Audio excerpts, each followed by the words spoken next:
Last time, a shy Korean IT guy flew to Lagos and nearly lost the woman of his life because he couldn't find his voice. He found it. Barely. In a market. Over a bolt of teal fabric. And he went home to Seoul thinking the hard part was over. He was wrong. Because here's the thing nobody tells you about finally speaking up after 34 years of silence. The world doesn't gently adjust to your new volume. It tests it. BC came to Seoul in February.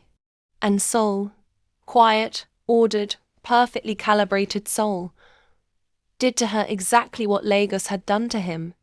Except her version of the wall wasn't noise. It was the absence of it. And watching the most alive person he had ever met go quiet in his world. That broke something open in Jimin that the market never could. This is episode 2. This is where it gets finished. Jimin sent the invitation in the way he sent most important things. Without ceremony, embedded in a practical message. So that the weight of it was visible only if you were paying attention.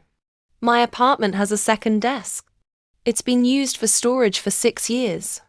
I cleared it last weekend.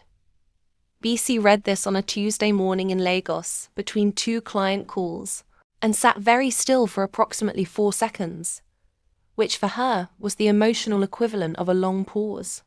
Then she typed back, "Are you telling me you cleared a desk, or are you telling me something else?" "Both," he wrote. "February still works if it works for you." It worked for her. She booked the flight that evening and sent him a voice note that ran for 1 minute and 40 seconds covering the flight details, her project timeline, a digression about airport food, a correction to the digression, and a closing statement that was technically about logistics and was actually about something else entirely. He listened to it twice, noted the something else, and went back to work with the particular focused calm of a man who has made a decision and is at peace with it. February was 6 weeks away. He used 4 of those weeks to do something he had never done before.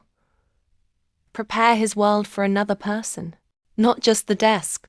He walked through his apartment with new eyes.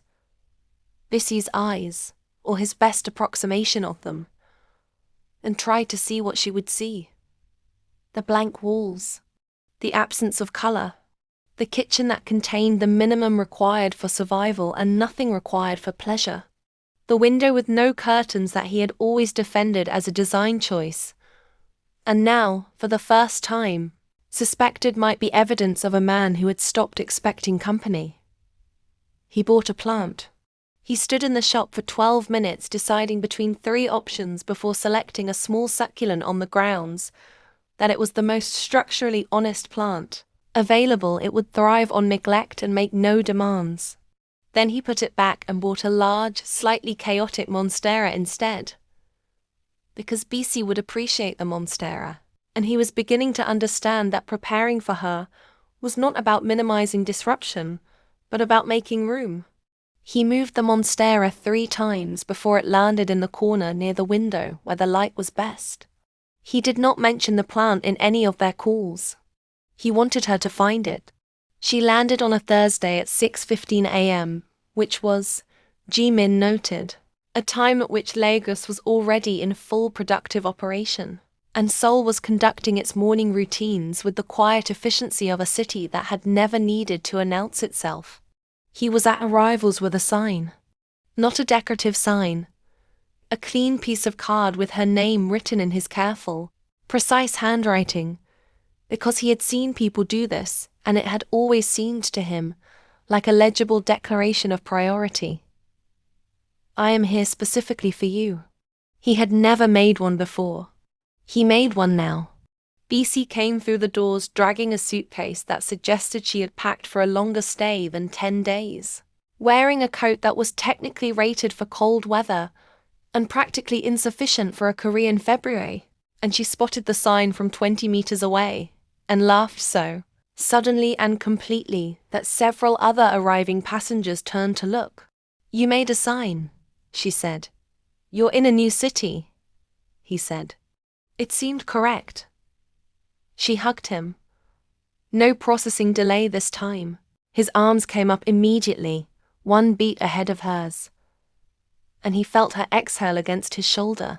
The particular exhale of a person who has been in transit for 14 hours and has finally arrived somewhere that counts as arrived. "You're cold," he said. "I was told February in Seoul was cold," she said. "I thought I understood cold." "You didn't understand cold."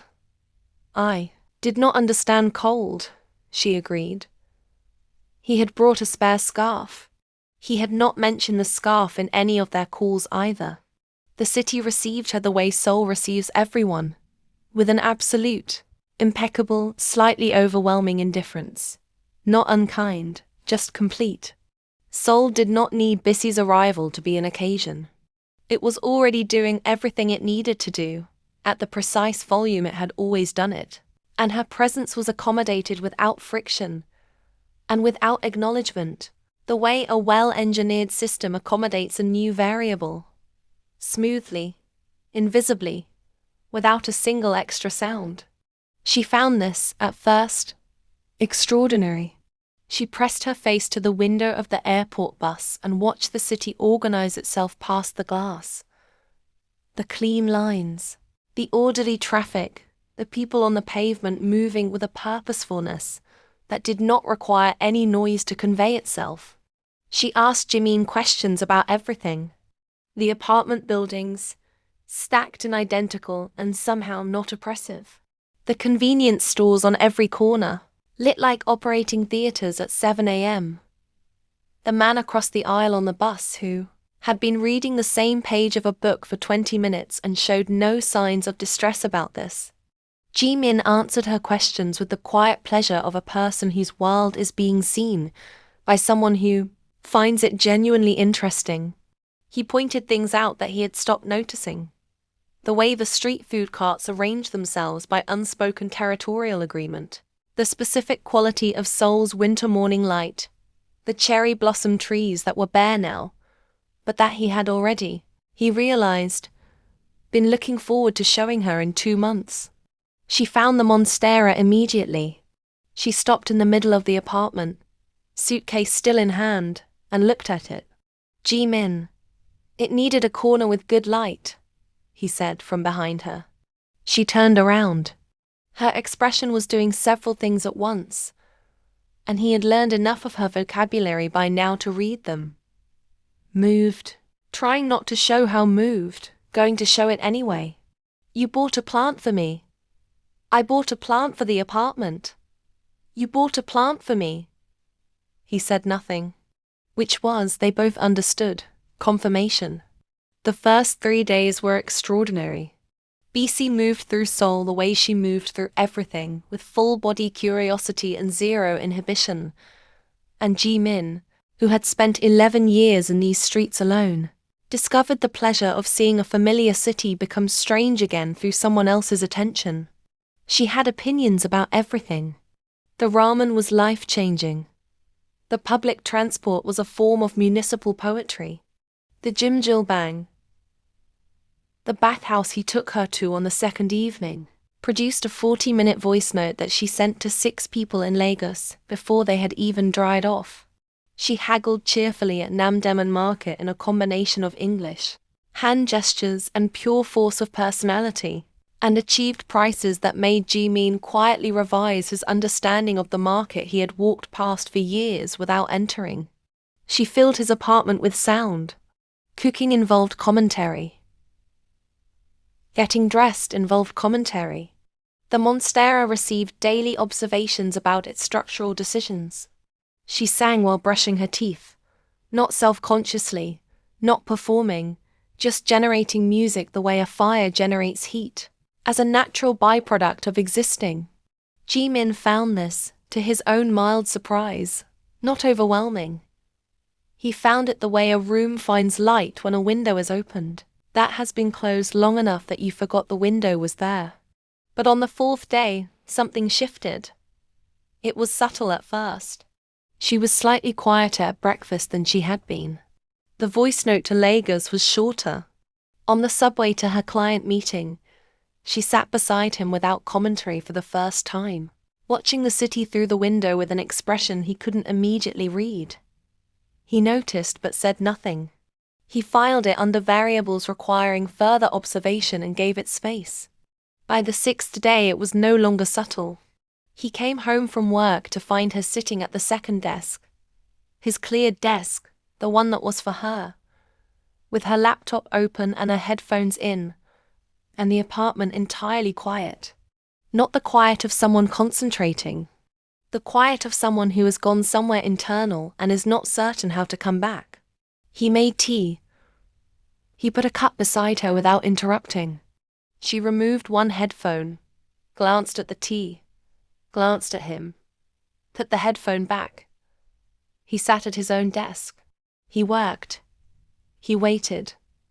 An hour later she took the headphones off. "I think Soul is doing something to me," she said. "Tell me." She turned in the chair to face him. She had, he noticed, the expression of someone who is about to say something honest that they have been assembling for several days. "In Lagos," she said slowly, "I always know where I am in a room. I walk in, and the room knows I'm there. It responds. People respond.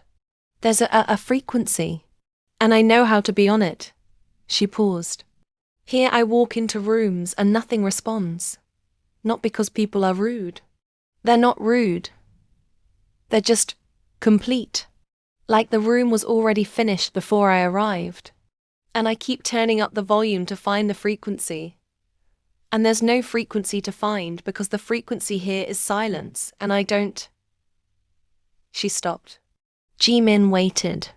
"I don't know how to exist here without feeling like I'm too much," she said. "Like my natural volume is a problem that needs to be managed." The apartment was quiet for a moment. Jimin looked at her. He looked at the woman who had reached through a developer forum at 11:47 p.m. and pulled him, slowly and without announcement, out of 34 years of deliberate disappearance. The woman who had stood in a Lagos market and waited, with the specific patience of someone who understood the thing they were waiting for, while he found his voice. He understood with full clarity what was happening. Soul was giving her the grey world, his grey world, the one he had built and inhabited and called freedom, until he understood what it was costing. And she was starting to dress for the rain. He thought carefully about what to say. This was characteristic of him. But he thought quickly, which was new. "Can I tell you something?" he said. "Yes. When I was in Lagos, at your family dinner, I sat at that table and I had things to say and I couldn't say any of them. Not because I didn't know how to speak, because I couldn't find the permission, the sense that my particular volume had a place in the room." She was watching him. "I thought the problem was Lagos," he continued. "Too loud, too fast, too much. I thought if I could just find a way to turn down the volume around me, I'd be fine." He paused. "But that wasn't the problem. The problem was that I had spent so long believing my silence was a personality trait that I'd forgotten. It was a choice. And I was choosing it because it felt safe. Not because it was true." BC said nothing. Which was, he was learning, her version of paying the closest possible attention. "What you're feeling right now," he said. "The thing where the room feels finished without you. Where your volume feels like a problem." He looked at her steadily. "That's not Soul telling you the truth about yourself. That's Soul offering you the same deal it offered me for 30 years. And the deal sounds like peace, but it's actually just absence." She was quiet for a long moment. "You're telling me not to go grey," she said. "I'm telling you I know exactly what it looks like from the inside when you start to. And I'm telling you, from direct personal experience, that the version of you that turns down the volume to fit a room is a worse deal than the room deserves." Outside, Soul conducted its precise evening business. The city did not comment on this exchange. It had no obligation to. BC looked at him for a long time. Then she stood up, crossed the apartment, and sat on the floor beside the monstera with her back against the wall. knees up, in the posture of someone who is about to say something they have been holding for a while, and has decided the floor is the right place to say it from. The night of the family dinner, she said. When you went quiet. She paused. I was scared. Not of you. Of the gap. Of the possibility that the person I'd been talking to for 6 months was a version that only existed through a screen, and the real version was someone I didn't know how to reach. I know, he said. I saw it. I tried to hide it. I know that too. She looked at the monstera. I think I've been scared of the same thing since I landed.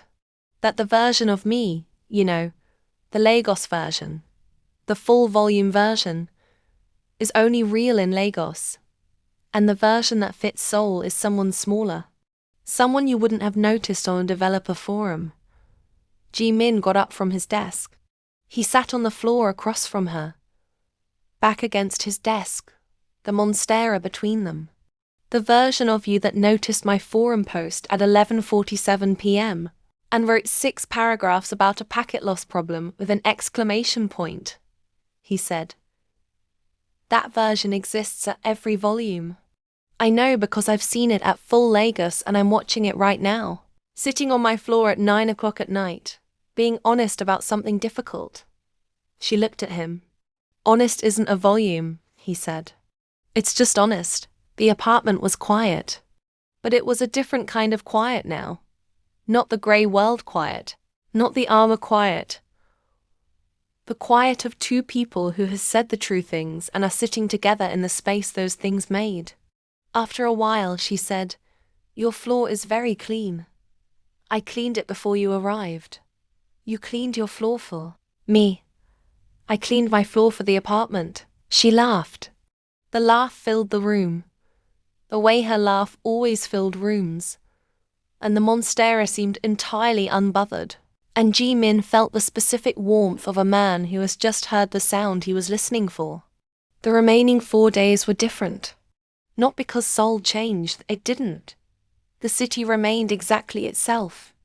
Ordered, precise, complete, conducting its particular frequency without adjustment for anyone. But BC stopped waiting for permission to be in it, and started being in it the way she was in everything. Fully, on her own terms, at her own volume, with the additional understanding that her volume did not require the room's endorsement to be valid. She found her people in Seoul the way she found people everywhere, by simply being impossible not to notice. The woman at the Poyangmatcha who laughed at her pronunciation and taught her 3 words of Korean, and then refused to let her pay.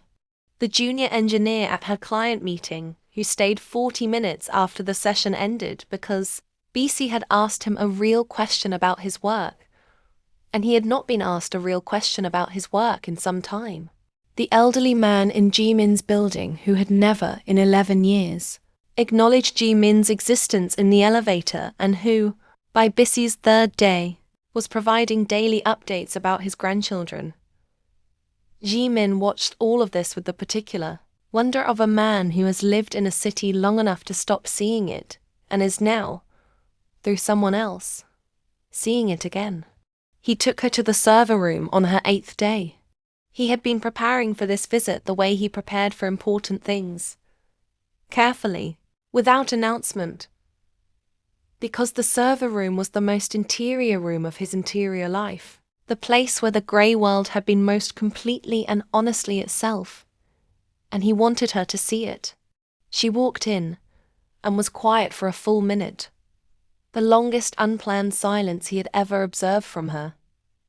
Standing in the blue light, listening to the hum of the machines. This is where you were when I messaged you, she said. Approximately, yes. She turned slowly in the middle of the room. It's beautiful, she said. Not the way people usually mean beautiful. The way something is beautiful when it's exactly what it is and nothing else. He looked at the room through her eyes. The clean rose. The patient hum. The particular blue that was not loneliness, he understood now, but simply the colour of a man waiting for something he hadn't yet named. I spent a lot of hours in here alone, he said. I know. She looked at him. You're not alone in here now.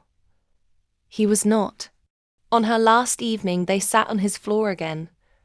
It had become, without discussion, their floor spot, the place where true things got said. And they talked about what came next. The logistics were real and unsolved. 7 time zones, 2 cities, 2 careers with no current overlap. The problems were not romantic problems. They were engineering problems. And they were both, it turned out, very good engineers. They would solve them the way engineers solve hard problems. Methodically, without panicking, with the foundational understanding that the system was worth building, and the bugs were features of the process, rather than evidence of a flawed design. Seoul was one option. Lagos was another. A third city that belonged to neither of them was, they decided, probably the actual answer. A place they could arrive at together without either of them carrying the home advantage. They didn't name the city that night. They put it in the backlog, marked it high priority, assigned it a timeline. What they did name, what BC said, sitting on his floor with her back against his desk and her legs across his and the monstera between them like a witness, was this: I think we were each other's assignment. Jimin considered this with his characteristic precision. Explain, he said. You needed someone who would make the silence cost something. So you'd finally decide it wasn't worth the price. She paused. And I needed someone who would show me that presence doesn't require noise, that you can be fully in a room without filling it. He thought about this for a long time. I would phrase it differently, he said. How? I would say we were each other's proof. That the thing you thought was a flaw was actually just a feature in the wrong context. He paused. You didn't fix me. You gave me a context where the real version of me made sense. She looked at him with the expression he had been learning to read for 11 months. The one she wore when something landed exactly right and she was deciding whether to say so. She decided. Ji-min Park, she said. You are the most precise man I have ever met. I know, he said. That was a compliment. I know that too. She laughed. He smiled. Outside, Seoul moved through its evening in its particular way. Quiet, ordered, exactly itself, offering nothing it hadn't already decided to offer. And inside the apartment the monstera stood in its corner, and the 2 desks stood side by side, and the man who had once worn headphones with no music playing sat on his clean floor with the woman who had messaged him at 11:47 p.m.